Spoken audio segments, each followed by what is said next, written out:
Attention, cette émission est laissée à la discrétion de l'auditeur. Les propos et les opinions peuvent choquer. Oreilles sensibles s'abstenir. Richard Martineau. Un animateur pas comme les autres. Richard Martineau.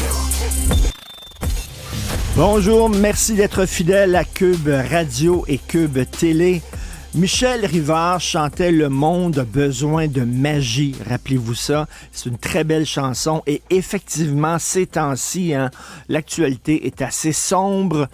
Quand on vit à Montréal, c'est pas drôle. J'ai eu amplement l'occasion de parler de tous les problèmes qui accablent Montréal. Mais hier, par magie, Montréal était pendant 3 heures la plus belle ville au monde. Je suis allé voir le spectacle Curios du Cirque du Soleil. C'est une splendeur. Écoutez, moi, le Cirque du Soleil, ça faisait un bout de temps que j'étais un peu tanné. C'était tout le temps les mêmes numéros, la même musique. Puis tout ça, là, je sais pas, c'est la même esthétique. On dirait que j'étais blasé, et Dieu sait que les acrobates, pourtant, sont super bons, mais tu sais, c'était tout le temps la fille qui descend du plafond avec un ruban, puis les gars qui sautent dans les airs, puis tout ça. Puis tu sais, comme... OK, là. Been there, done that, bought the t-shirt, wrote the book, comme on dit.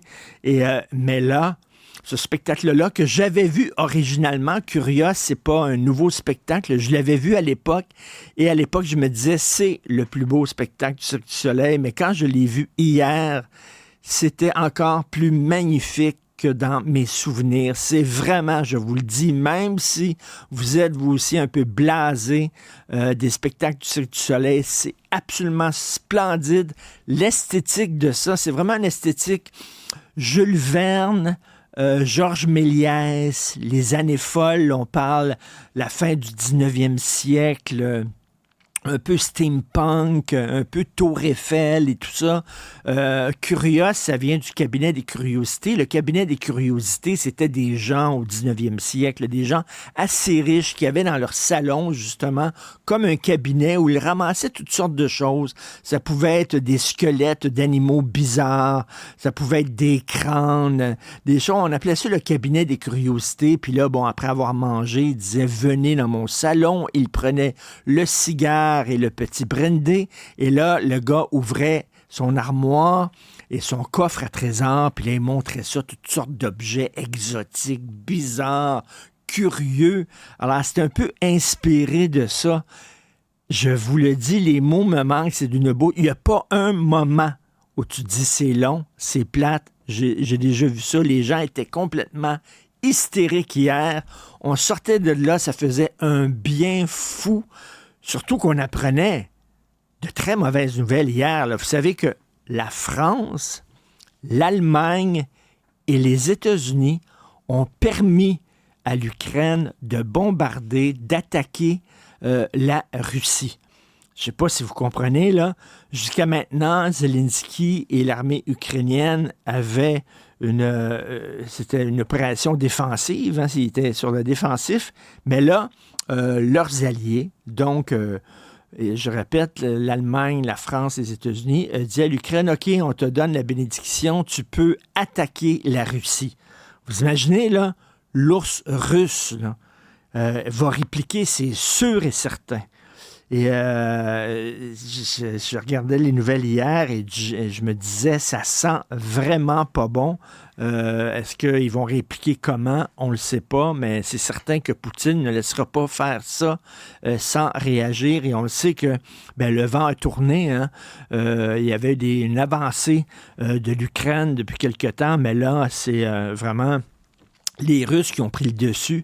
Donc, on se demande exactement ce qu'il va se passer, comment ça va se passer. Vous savez qu'il y a un homme du centre du Québec, c'est dans la page 24 du Journal de Montréal, qui a ramassé 120 000 pour Opération Enfant Soleil. Il est allé au sommet de l'Everest pour les enfants malades. Il a bien sûr filmé son exploit. Et il y a quelqu'un d'autre aussi qui a fait ça le 10 avril dernier. Il y a un YouTuber qui a 7 millions d'abonnés qui s'est envolé en direction de la chaîne de l'Himalaya pour une ascension du mont Everest. Alors, lui, il a mis ça sur TikTok. On pouvait le suivre sur TikTok, sur YouTube, sur tous les médias sociaux. Il a filmé chaque étape de son ascension. Et le philosophe Pascal Bruckner, que vous connaissez bien, Pascal Bruckner en France, qui vient de sortir un livre d'ailleurs formidable qui s'intitule « Je souffre, donc je suis sur l'obsession de la victime. On ne parle plus d'héros dans notre société, on parle de plus en plus de victimes. Alors, Pascal Bruckner écrit un texte, en fait, il a accordé une entrevue au journal Le Figaro, puis lui, c'est un amateur d'escalade, c'est un amateur de montagne. Et il dit, écoutez, il y avait quelque chose de sacré avant. Les alpinistes qui montaient l'Everest le faisaient comme... C'était quasiment religieux. Ils le faisaient dans le silence, ils le faisaient dans l'anonymat, ils le faisaient avec une certaine humilité. Je me mesure à la montagne et tout ça. Il dit là, ça devient un show. Les gens font la queue pour monter sur l'Everest. Il faut que, tu sais, c'est un trip maintenant, avec le trip des sports extrêmes, tout ça. Tout juste, si on va pas mettre un escalier mécanique là, pour monter au sommet de l'Everest. Et lui, il dit, c'est contraire à l'esprit de l'alpinisme. On a en tout cas totalement dénaturé l'esprit de l'alpinisme et qu'il va falloir, à un moment donné, faire un quota de gens qui montent en haut du Machu Picchu ou de l'Everest, parce que maintenant, c'est comme... on dirait que tout le monde fait ça. Puis dit les touristes qui font la queue au sommet, ça n'a pas de sens. Le problème, c'est de savoir s'il faut instituer des permis de grimper et contingenter l'accès aux plus grands sommets du monde sous peine de les voir se transformer en poubelles, dit-il. C'est déjà le cas.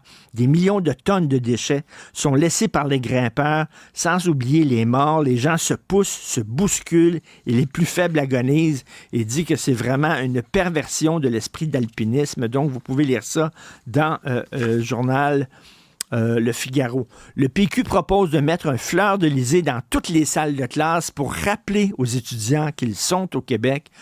Je vous avais déjà raconté cette histoire-là. J'étais allé pour, je crois, les francs-tireurs dans une classe élémentaire au Québec et j'avais remarqué que sur toutes les cases, chaque étudiant a une case, chaque élève a une case, sur toutes les cases, il y avait un drapeau différent.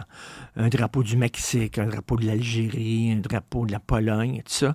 Et là, j'avais demandé à la prof, c'est quoi ça exactement? Elle a dit, c'est les étudiants, il y a beaucoup d'étudiants étrangers. Souvent dans les classes au Québec, les Québécois de souche nés ici sont en minorité. Puis elle disait, ils mettent le drapeau de leur pays d'origine. Et là, j'avais regardé la prof en disant, vous savez qu'il y a seulement qu'un drapeau qu'on devrait mettre sur toutes les cases, c'est le drapeau du Québec. Ils sont d'ici, ils sont des Québécois.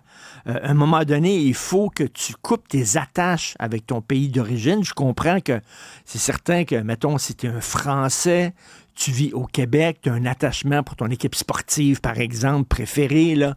Puis si l'OM gagne un match, c'est certain que tu es fier de ça. Je peux comprendre, il n'y a aucun problème, puis tu t'intéresses à ton pays. Mais tu sais, t'es pas un Québécois d'origine française. T'es pas un Québécois d'origine mexicaine. T'es pas un Québécois d'origine algérienne. T'es un Québécois. Point final. Et on dit tout le temps, il faut inclure les gens. Inclure les gens, justement, c'est dire, on va arrêter de te mettre l'étiquette de ton pays d'origine dans le front. Et je trouve que c'est une très bonne idée de mettre le drapeau du Québec dans toutes les classes. Cela dit, j'aimerais ça aussi, être fier du Québec. Quand on regarde le système d'éducation, le système de santé, la crise du logement, le déclin de Montréal, tous les problèmes qui accablent la province ces temps-ci, on se dit, OK, le drapeau, oui, c'est bien beau, mais on aimerait avoir des raisons d'être fiers du Québec. Est-ce qu'on peut vraiment être fier de ce qu'on accomplit actuellement chez nous? Le français qui recule et tout ça, c'est pas drôle. Donc, instaurer la fierté chez ces gens-là, je veux bien, chez les jeunes, je veux bien, mais encore, faut-il avoir des raisons d'être